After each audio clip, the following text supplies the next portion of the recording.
wetu katika Kristo, ningependa kuchukua nafasi hii kwa salimu nyote siku ya leo katika jina la Yesu, tukidhani ya kwamba mmekuwa na nafasi njema na wakati mwema tangu tulipokuwa pamoja siku ya Jumapili. Mmekuwa na wakati na kipindi kizuri. Siku leo tunataka kuwakaribisha katika ibada ya katikati mwa wiki, ambapo tutashirikishwa neno na mchungaji wetu ambaye atatuongoza siku ya leo, atakaweze kutupa neno ambalo litatuongoza kwa kipindi cha siku ambazo zimesalia, ili tukaweze kuwa na nguvu na pia imani yetu ikaweza kujengwa. Neno letu linatoka katika kitabu cha Isaia sura ya 5, tutaanzia mstari wa 1 hadi wa 6. Isaia sura ya 5 mstari wa 1 hadi wa 6. Nitasoma.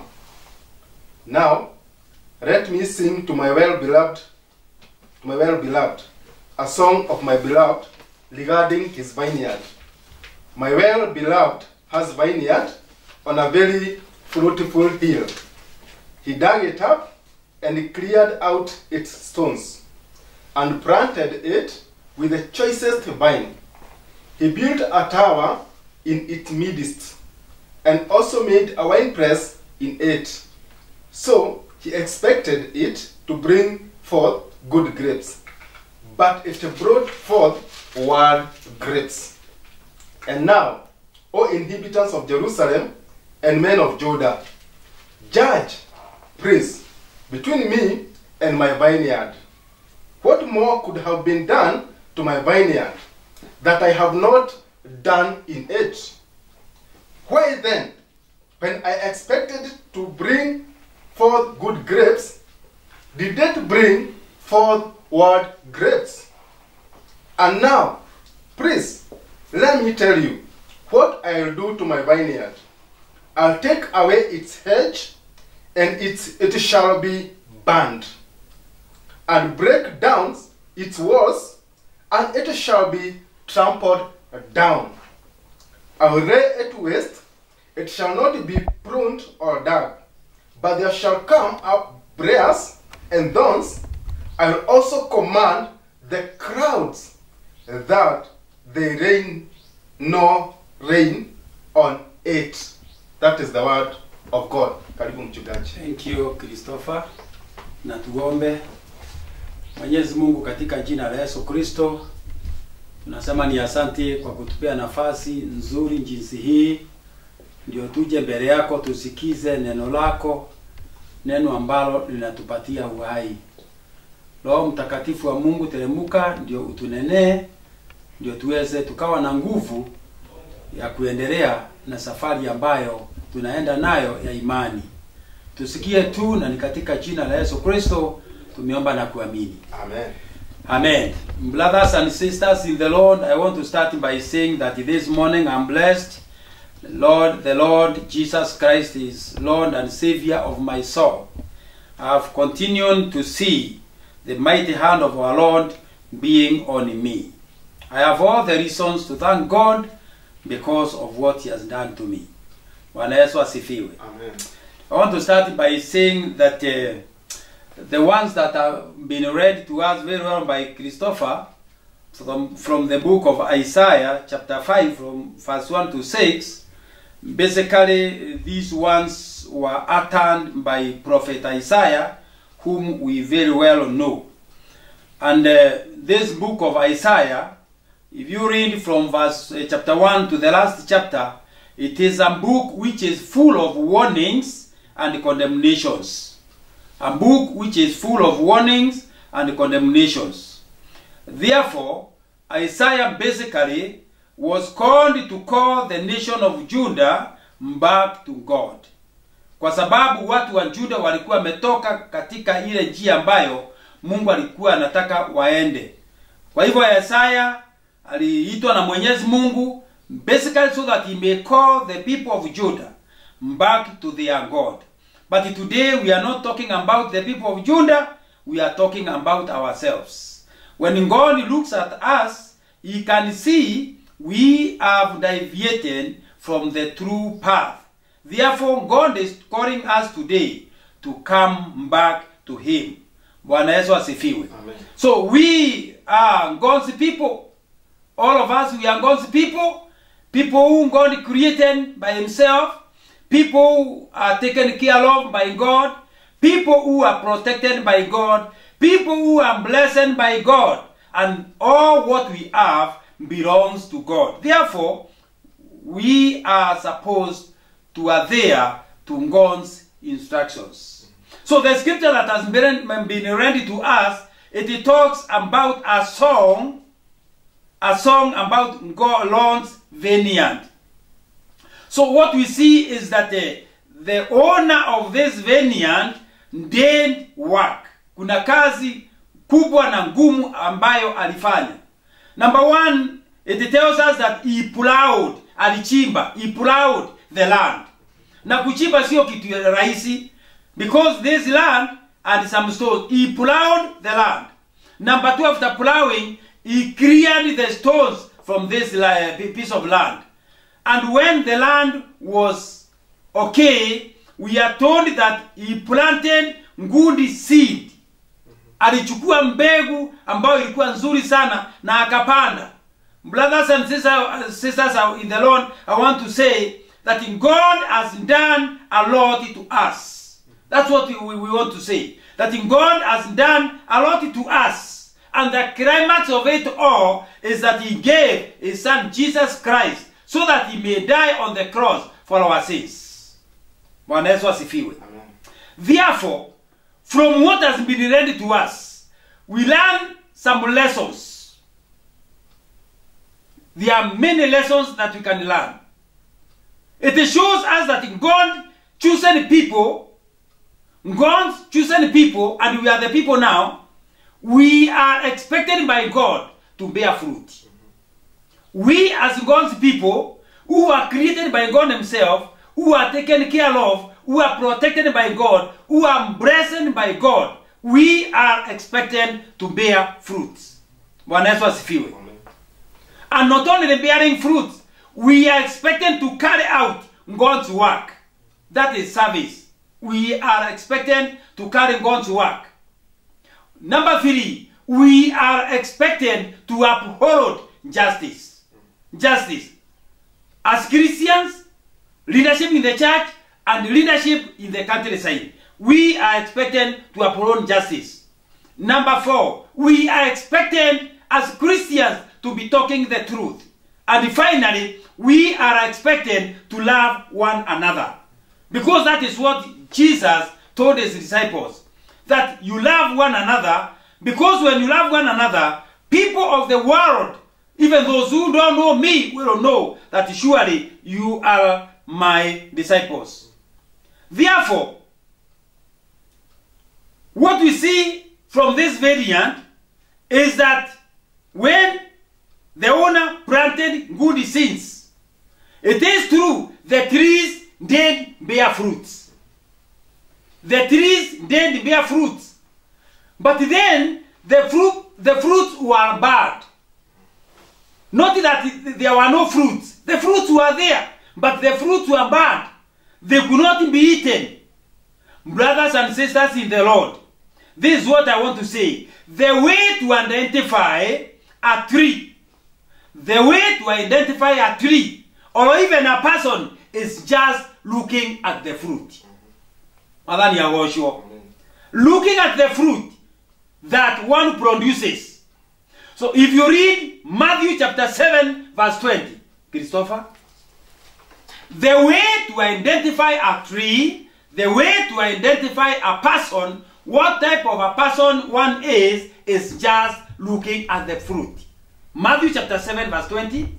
The Bible says, therefore, by their fruits you will know them. By their fruit you will know them. Yes. Ukiangalia tunda utawajua. Brothers and sisters, I want to say that in the Old Testament, fruitful tree is used as a symbol of godly living. Yes, Christopher. Yes. Fruitful tree is used just as a symbol of godly living. And therefore Jesus points out what would happen to that tree that does not bear a fruit. But not only a fruit, a good fruit. Eni warora muti itunda ri ukamenya muti uyu ri ni muti wa muthemba uriku. Warora itunda ri ria mundu ri ukamenya mundu uyu ri ni mundu wa muthemba uriku. Now Jesus is telling us very plainly that a tree that it takes valuable time, a tree that it takes valuable time of the gardener. Kwa sababu ukipanda muti lazima uendelee kupalilia, uendelee kuweka manyua. Therefore, a tree that it takes valuable time of the gardener, a tree that takes space, a tree that takes space and still produces nothing. Oh, this is very important.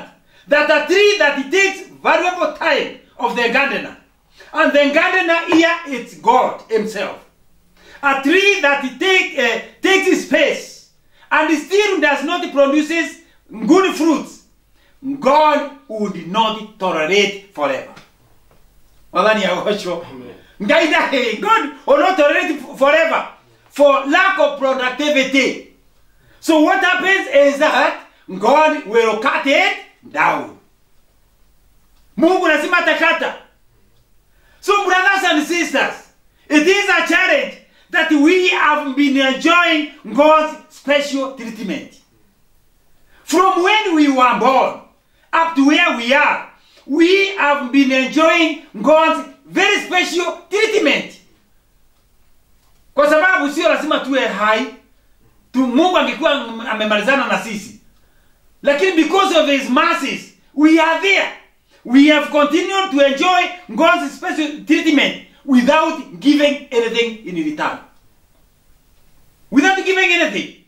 Therefore, what I want to say is that because of this God's special treatment, we must respond by bearing fruits. And not only fruits, but fruits that are good.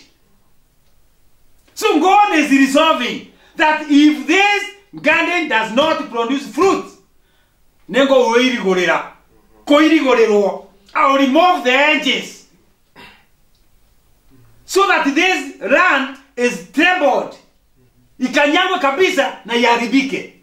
Wapendwa katika Bwana, neno la Mungu linatusihi tuangalie ni matunda ya aina gani tumekuwa tukizaa. What kind of fruits have we been bearing? Ukiangalia kwa sababu kila mtu anajijua. Ukiona tunda ambalo umekuwa ukizaa ni tunda ambalo alipendeza Mwenyezi Mungu. There's no option other than change. We must change. God has done so much to us. To an extent of giving his son, the only begotten son, so that he may die on the cross for our sake. Therefore, the first fruit that we should bear is, number one, it is to accept this Savior Jesus Christ to be a Savior of our soul. Negwetekera Jesu atukamutuhonokia.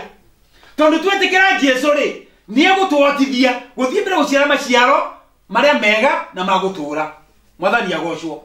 Undu wa keri, no nginya ithuĩ ta Kristiano tondu Ngai atwendete muno twana uria tuhana ithuĩ na ithuĩ tuthie mbere kwendana. Mwathani agocwo. Yes. Na kuri karwimbo ka twainaga twi church school. Ngirisoma ndiwe kana no karirikane twainaga atiriri muti uria utaciaraga maciaro ni ngwenda kutema. Muti uria utaciaraga maciaro ni ngwenda kutema. Ngai Baba ndũkaũteme rĩu amba weterere ni ngũwĩkĩra thumu. Mwathani agocwo. Amen. Ngai aturore mũcio matu-inĩ rĩ ana akituangalia naone ya kwamba hakuna tunda ambalo ni la kumpendeza katika ndani ya maisha yetu. Na Mungu anasema nitaukata huu mti sasa, ni mimi nitaukata kwa sababu umenichokesha. This tree has continued occupying the space. I've used all my time in taking care of this tree, but it's not producing any fruit. So God resolves that I'm going to cut this tree. But Jesus is saying, Lord, my Father, give me time so that I may weed around this tree, so that I may fertilize this tree. If it doesn't bear fruit, just cut it. Na kyo Jesu akwira mutharabaini. Endoko thini wa mwathani ni wega ta Kristiano twicokere. Ni wega ta Kristiano twicokere. Tuone atiriri ni matunda ma muthemba uriku tukoretwo tugiciarira Ngai witu. Tuona matunda mara tuciarite Ngai witu ti mega ri. We have to change. Bwana Yesu asifiwe. So may God help us. May God help us to look at our fruits and start bearing fruits that last. Basically what we are saying is, the patience of God will not last forever. Ngai ndange tora aikarete itini giake kio thamaki eroleire tugika maundu mara mataramukenya. Ngai ndange ikarete itini kio thamaki eroleire ithua Kristiano tugika maundu mataramukenya. Koguo no nginya ithue twicokere, and Jesus Christ died on the cross because of our sins. Therefore our way is there of forgiveness.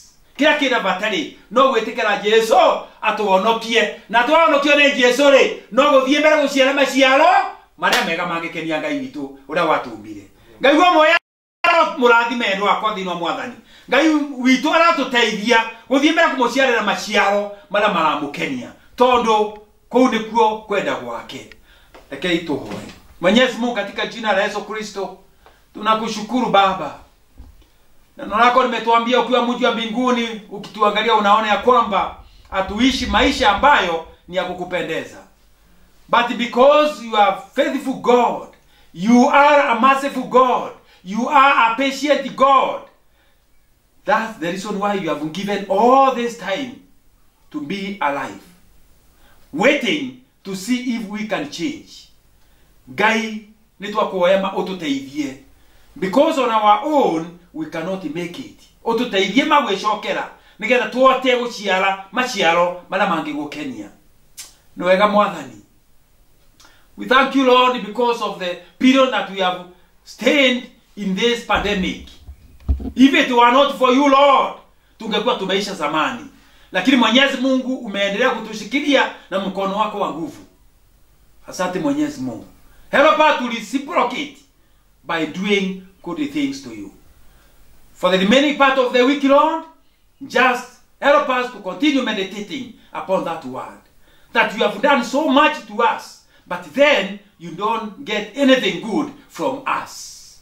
Tuteithie uciara maciaro. Ni tondu ungienda kumenya mundu uria hana no kurwa itunda. Kumenya muti no kurwa itunda. No wega Ngai, na tondu Ngai mutheru na muthingu na mwihokeku ri, twetikia no gututeithia Ngai na no guthie mbere walk with us. It's a prayer of faith in Jesus' name. Amen. God bless you. Have a blessed day. Amen. Yes.